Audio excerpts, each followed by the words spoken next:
Hi, it's Alan Coulthard here, and welcome to the third of my interviews in my DJ Legend series. And this guy is another good friend of mine who I've known for over 30 years. A man who was first a DJ, then became a mega mixer and remixer, and then a producer, promoter, and artist. So it's hello to Mr. Michael Gray. Hello, Hi, Alan, Michael. how are you? I'm good, thank you. Is it 30 Yeah. years? Wow. It is over 30 years, definitely. I checked. So how has lockdown been for you, Michael? To be honest, it's been absolutely fine. I've been lucky enough to be able to work at home anyway, in my own studio at home, and I'm pretty self-contained anyway. I miss the DJing, definitely missing it now. I enjoy going out on a Saturday and playing to people who want to hear, you know, the music that I like to play. That's the bit I do miss. But I've really enjoyed getting cracking with not too much interruptions with making new records. So it's good. Good. So let's go back to the beginning then. You started out as a disc jockey, is that right? So when was that? And can you explain a little bit about that period? Yeah, I started when I was 12. That must have been about 1979, something like that. And I used to DJ at under 16s discos. We had about 120 kids once a month on a Saturday. And my dad was good enough to put the whole thing on. And all the money that we made, or majority of it, went to buy more equipment. So in the end, I ended up with quite a big sort of disco thing. We had lights all fixed up already in the hall all the time. So it was starting to look like a mini nightclub for under 16s by the time we'd finished. And I did that for about 2 years. Loved every minute of it. Yeah. Gosh, much younger than me. I think Simon Harris was about 13. I was about 18, I think. So I was a bit too old getting into it, obviously. What about did you get any musical influences at that stage when you were starting out? And did those? Yeah. My sisters and one of my brother-in-laws ended up being my brother-in-law, but one of my sister's boyfriends, he was a DJ part-time, but I remember him coming around in 1976 with this disco system, you know, where the decks opened up and there was 2 turntables there, a mixer in the middle, and I was like, wow, and huge speakers. And I was already interested in records, but hearing what he was playing, what he was doing, and all my elder sisters who had great record collections, I just was brought up on loads of good soul and pop music, really. So I was lucky. And disco, maybe, because disco was what yours was later on, wasn't it? Certainly. Yeah, disco as well. Yeah, so I'd be hearing stuff like George McRae, the Stylistics, right the way through, and then I started buying my own singles about 1975. And my first 12-inch single I bought was Daddy Cool by Boney M. Wow. Right. Yeah. And was it then after that you got involved with DMC? When was that and how did that happen? Right, I got involved with DMC when I was 19. I was already DJing in clubs from 18 onwards, the Park in Kensington and a place called Tropicana Beach in Luton, and then Easy Street, Nottingham. And when I was at Easy Street, Nottingham, I was 19, and already I'd met people like Les Adams. I was lucky enough to go on his radio show. I won a mix competition and he invited me. Ah. Plus, on top of that, I knew of DMC because I was hearing your mixes, particularly. I remember when I was about 17 and I was on holiday with my mates, and this DJ put on this DMC thing. It was this, I couldn't work out what it was. And then it was oh God, what was it now? What was your mix? It was fantastic. Phil Fearon and Galaxy. Oh, right. That's what. Galaxy mix. And it was brilliant. And I just thought, how cool is this? And then, so I had that going on, and Les said, you should join. So I did join as a member. So I got your Thriller mix and all those sort of things, your Michael Jackson mix. And of course that, you know, between you, Les, and other people I was seeing, Paul DeCane and Sani and everybody, Ben Liebran, I was, got really hooked. And that's when I decided to try my luck and send a mix into DMC. The problem is, back then, DMC was completely sewn up in that every producer, you all had your own different styles. And it's no point me doing another soul and funk mix, because Les did that brilliantly. So there's no point me doing that. And the same with what you did and what So I think I just done this party mix, which I'm kind of really embarrassed about it now, but it's the only way I could get into DNC. You guys go, oh, this is different. And that was my foot in the door. But the moment I could, I started changing what I really wanted to. Yeah. Oh, that's interesting. So about 88, 89, I would have thought. Is that roughly then? Yeah. 90, you did the Brits mix, which I'm going to come on to in a minute. Yeah, so about 87. Yeah, 87, 88, yeah. So let's move on then to, actually you've told us what your first mix was. So let's move on to the Brits mix then, 1990, because that was actually probably your biggest hit, although I know it was a mix. Yeah. So can you just tell us a little bit about that? Well, that was just out of the blue. I was asked, would I like to do a special mix just celebrating British acts. And it was just going to be on at the very end of the Brits Awards ceremony. They were going to have dancers dance to it and it had to be, I think, about 7 minutes long. So I did that. Following day, Simon Bates on Radio 1 played it just out the blue, and all of a sudden we found out that RCA was going to release it properly. So that was my first kind of major label break, and it got to number 2 for 2 weeks. Number 2, yeah, amazing. Yeah. I was really proud of that. Yeah, it's great. And it all went to charity. It went to the Nordoff Robbins. It helped to build the Brit School. Great. That's an amazing achievement, isn't it? I didn't even know that. So I may have gone a bit too far ahead in this, but you met John Pern at some point. Was that before 1990? Was it? That was about 1988. Yeah. So how did you meet, and what made you decide to work together? Yeah. Well, John came into a club as a light jock in Croydon. It's called Easy Street, where I was the resident DJ, and he started playing the lights. So then, we were talking, and he was, he had the keyboard and everything like that, and we got chatting. I said, would you like to help me with some of my remixes for DMC? I could really do with a musical ear and someone who's really good on keyboards. And he came, and that was it. We got on really well, and been friends ever since. And you then started to use the name Full Intention. In fact, was it Hustlers Convention first, or was it Full Intention? I've never been quite sure, actually. It was actually Greed first. Oh, wow, okay. Yeah, then Hustlers Convention, then Full Intention, yeah. We changed it in 95 to Full Intention. Okay.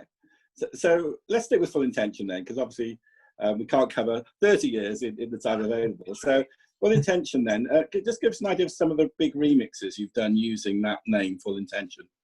Jamiroquai, Brandy, Whitney Houston. Wow. Jennifer Lopez. Jennifer Lopez was one of the biggest ones for us, and the big buzz with Jennifer Lopez is after we did it, we found out that she wanted to use our mix in America for the TV appearances, which was a massive buzz, being asked to send over the PA version of our house mix. Bear in mind, this was an R&B record. This was a record that was about 99 beats per minute. It was very hard for us to remix in terms of, back then, time stretching every single syllable. If anybody listens to that record, they'll see what we had to try and do. It all makes sense. So that was good. And Another Level, we were lucky enough to do those guys, and our mix ended up on Blue Peter as well. And it's those little things that you remember that make you feel good. But we've been very lucky, really, to be able to work with some fantastic artists. I mean, I've lost count how many there are. Well, there's loads. I can tell you, because I've done some research on it. And I'm not going to talk. I'm just trying to think, but loved every minute of it. Absolutely loved it. Yeah, it's great that you're doing something you love. Is the best thing, isn't it? That's why I think most of the people I've spoken to so far, well, everyone really, seems to have actually found lockdown. Obviously, it's been an awful time for many people, but certainly the guys with studios in their houses have just carried on working, I think. And even though I'm not in that position, unfortunately, I've moved into this sort of interviewing, and it's been good fun.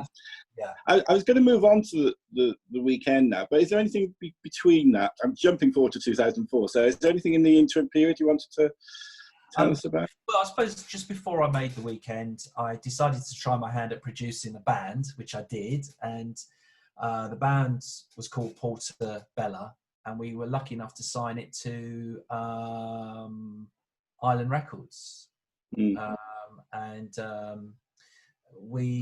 We had it got on MTV, and we had a bit of mild success with that, top 50s and stuff like that, but we got quite good critical acclaim, and that was something that was completely out of my comfort zone, but I just wanted to do something that wasn't house music, so it was kind of a post-punk sound, and out of that came who was the lead singer, Luciana.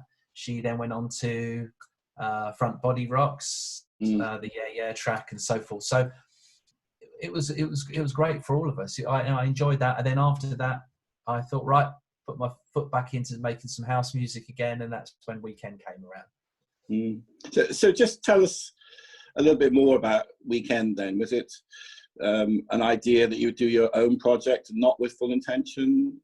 Yeah, it's just something I was just dabbling with, really, to be quite honest. John and I, we thought we'd take a break because with Full Intention, as much as we loved it, getting towards the end of that period, even though we were lucky enough to be offered good money and everything like that, we were starting to find that we felt like, particularly me, I feel like a machine, and a lot of record labels would say, "Oh, could you just make it like that last one you did, or that one?" And it was getting to, the creativity was starting to go out the window. And once that starts going out the window, and if it doesn't become fun, you have to stop. It's really important, because otherwise all you'll do is just your to me, I just think your brand, it wasn't called brand back then, it's just going to be watered down, and you're just going to be known for doing average mixes, which I didn't want. So that's why we took the break. So hence Weekend come along, and just idea I had, and it just kind of blew up then. So it's something that I again love doing. Couldn't have seen where it would have taken me, but there you go. You just and it just shows really that if you persevere in the industry, because you started really in '89 or '88, maybe even before that, '87 with DMC. But it just shows really that, and your career took off really from that in 2004.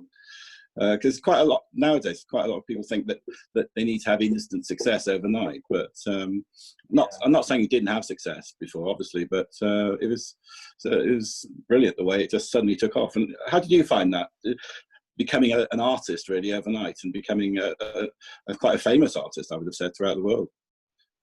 It's a funny one, really, because you go from playing underground clubs to starting getting requests for some slightly more commercial clubs, which I didn't particularly like, because I then started finding I couldn't play the records that I really wanted to play, the ones that inspired me. On the other hand, from a commercial point of view, it's done fantastic. I don't regret a minute of it. I absolutely loved it. Bit like being in a bubble. It's that's the slight downside. You're slightly in a bubble, but enjoyed it. And the thing for me personally is, I always wanted to make back then or before that, I wanted to make a record that would stand the test of time. And that's what I used to say to myself, a dance record that would cross over and could be played 10 years later. And I've been lucky it's happened. I didn't want to make a radio record. It just turned into a radio record. And where did you, because you must have traveled the world with that record, at least. Give us an idea of some of the places. Everywhere from the Philippines to Australia to, God, I lost count, Russia to probably the furthest, well, the place that I remember as being the furthest in terms of the normal, it was Siberia. That's somewhere I never thought that would be on my list but of course, when I got offered it, I thought, yes, what a great thing to say. I always remember my mum saying, God, it's cold in here. It feels like Siberia in here. Yeah. One day I'll go there, and funny enough, I get on, minus 14 degrees. And again, you would never normally go there as a holiday. So from a DJing point view. It was fantastic to see the world, and I'm lucky enough to still be doing that. Not necessarily Siberia, but yeah, it has changed this. We were still traveling the world with Full Intention, but this takes you just to a slight even further out. Different level, yeah. It was actually used in a commercial, I think. The Honda, is that right? Honda commercial. It's used in Ugly Ugly Betty. Yeah, and funny enough, bringing us right up to date very quickly, and we'll go back if you want. It's going to be on the next Just Dance game, which comes out February 2021. Which is a good thing. It's a great thing for me for Just Dance, because that gives me a whole new age group.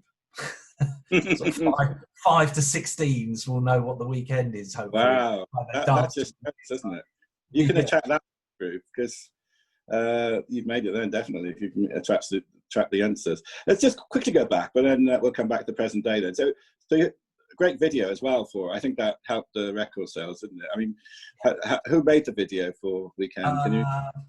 I can't remember the producer's the director's name, but I remember getting the you get the different offers in of what people were going to do with your record, and you pick which one. We picked this one because I had already I want something that's slightly Daft Punkish in terms of the robotic feel. There's some, I can't remember the video of theirs, and I just loved that. It was, and I like the fact it was slightly off the wall. So they took that on board, and then pressed the iconic photocopier. Yeah, I love copier. Brilliant. Okay, so the follow-up was Borderline. How did you meet Shelley Poole, and how did that come about then? Yeah, that was an introduction via my publisher, Stage 3 Music at the time. They also were publishing Shelley. We sent a few instrumental versions out of Borderline, and Shelley's come back, and we thought that's the one. I didn't want to make another record about the weekend or having a party. It would be too cheesy. So that's why I did the opposite. I wanted something a little bit deeper, just to show another side. And I love what Shelley did. Really good. No, it's his great voice. Yeah, great voice. And then in 2009, you started a record label, Full Intention Records. Is that right? Yeah. Well, Detention. The funny thing is, we'd actually had Detention Records originally, and then we kind of closed that down and went on to Full Intention, just Full Intention Records, and with a slightly updated new sound. And we started that going, and still have that to this day. Still releasing on that. Enjoy doing that. Because one of the things I was exploring with Ben as well. So you're quite hands-on. You deal with all your own. You release your own records. You deal with all the sort of business side of releasing your product now. Yeah, with Full Intention Records, John. I let John do a lot of the business side of that. He's better than me. So I let him do that. But I've got my own label also as well, Sultra Records. So I've also got that to deal with as well. So that does take up a bit of time. But I think nowadays, if it's your own material and you just want it, it's a record that you think is cool. It's not a commercial record. Then you might as well put it on your own record label and do it yourself. Yeah, I think a lot of DJs are doing that and producers are doing that. Let's move on to live work then, because I'm not even sure the answer to this. So did you ever stop? I think the answer to that is probably yes. And then when did you stop DJing? Yeah, I did. I stopped DJing at the same time as I stopped the Full Intention thing with John, where we took a break, and I started producing this band. I stopped for about 2 years, my choice, but I wanted to fully immerse myself in what I was trying to produce, a whole album which was different, and I wanted to go to those clubs that played that sort of post-punk sound, and Talking Heads and all that kind of stuff back then. So I thought I have to just move away from house music in order to really get into this. Also, the fact that my wife and I had we had a son who was 18 months old, and we had twins just born as well. So we had 3 kids under 18, and it was really tiring. And I just thought, you know what, I'll just DJ on a Saturday night once a month or something, which I did up at the End in London for Simon Marlin, who we know as the Shapeshifters, and he said, "Come on, just come up. You can go on early if you want." Because by 12 o'clock, I was so tired after all these kids, so I wasn't into wanted to DJ. It's only about a year after The Weekend come out, I was enticed back to DJ. Shenna was going out doing the PAs. She was obviously the singer, fantastic singer. And she said to me once that, a few people are saying to me, is Michael Gray too old to DJ now? Or, why is he not DJing? Does he not want to DJ? And I thought, I'm not having that. I'm getting out there. So that was it. I was only in my 30s. Yeah. But it's led to, you were traveling the world with doing DJing, weren't you? Before lockdown. Yeah. Oh, yeah. Been great. Well, nowadays, a lot of my gigs do tend to be in the UK because a lot of the music I'm producing and making and remixing is very disco orientated and house and disco and new. And there's a massive market for it in the UK. So a lot of it has been apart from Ibiza and places like that, obviously. Good. Well, let's pretty much take us up to present day then. So you've done remixes of quite a lot of the old disco classics, haven't you? Sylvester. Yeah. Was one of my. But how did that come about then? That was a couple of years ago, or last year? Yeah, last year I was given the Multitrack, and I remixed it just for the love to play out. And then when I finished it, I just thought, I wonder who owns this. And a friend of mine, Paul Hatch, he knew the people who own the catalogue, and after about 6 months, we managed to get it cleared, and we licensed it for 3 years, and I put it on my Sultra label, and things started to really change once I did that. And there's a few others I've been remixing in the Can't I'm Every Woman and music. Did you do music? I covered Pushing the. Oh, you covered it. Yeah, I covered it, yeah, but a completely different version, more in line with the version that was done in 1984, which was trying to remember the person. Shep Pettibone mixed it, I think, but I can't remember who did. Oh, I know what you mean. I think I just can't think of the name. Yeah. But yeah, the thing I liked about the Sylvester is that you didn't, because sometimes remixers take the acapella and just completely change it, but you kept the spirit of the original. Is that something you try and do? Yeah. What makes you decide whether to do a complete new backing track or whether to?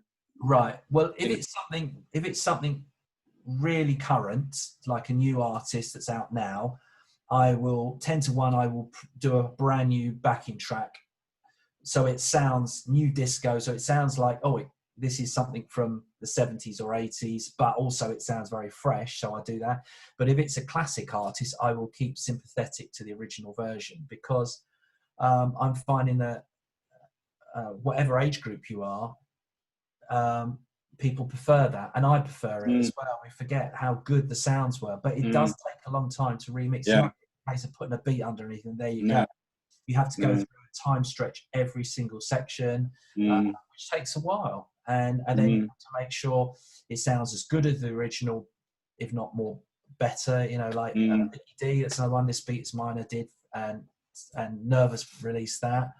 And I absolutely love going through those old multis. It's fantastic. I've got a really good friend who, lucky enough, gets some of these, but I refuse to just bootleg them and put them out. I will go to the label and say, would you, and now the labels are coming to me, which is fantastic. So it makes it a lot easier if they say, I've just done, 2 for Easy Street, Serious Intention, You Don't Know.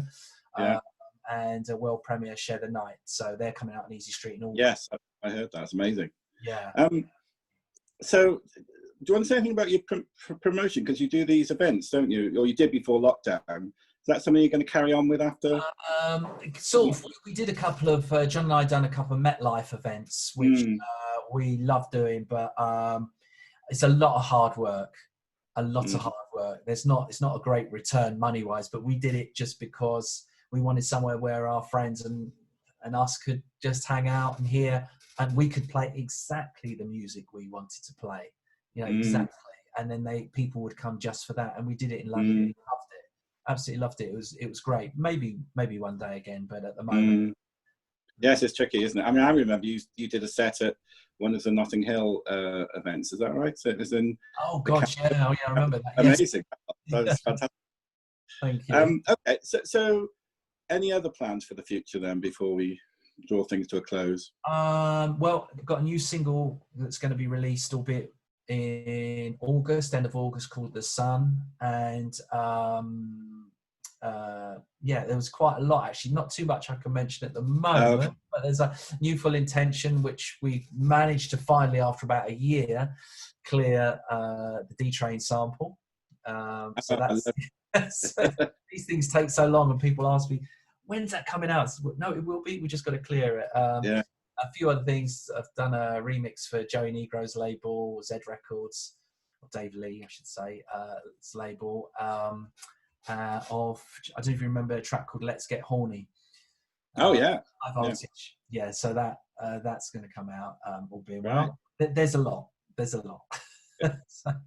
Okay, Mike, we're going to put your website address on this video and any other information that you want on it, so that people can find you and follow you if they aren't necessarily already. So great talking to you, and I look forward to meeting up in person sometime in a few months. I'm not going to say yes, we'll definitely catch up. Okay, Mike. Cheers, Alex. Take care.